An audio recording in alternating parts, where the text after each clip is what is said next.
तू कड़े चढ़ी थी कई दिना में दिखी को ना। के बताऊं लाला जी, मैं तो पार्टी वाला ने बुला रखी थी।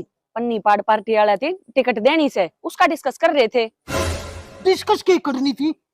टिकट तो मेरे तो देनी चाहिए ना। मेरे बाप दादे सदाते जीतते आए से। अरे तू देखती रही ये, मैं बनूंगा चीफ मिनिस्टर। तू बैंगन भी ना बने, तेरे बाप दादे पाछा रगड़ रगड़ मर गए, उनकी कदे खाजना मिट्टी। जान है क्यों मेरे फालतू मुंह लागड़ी।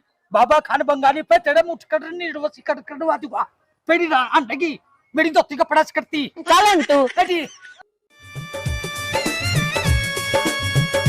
तो पुन्नी पाड़ पार्टी की टिकट लेकर आऊंगा।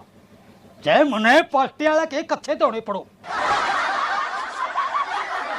कुत्ते की किसकी से तड़पी पजामा चाहे कौन दी होगी किसी का जग जोगी।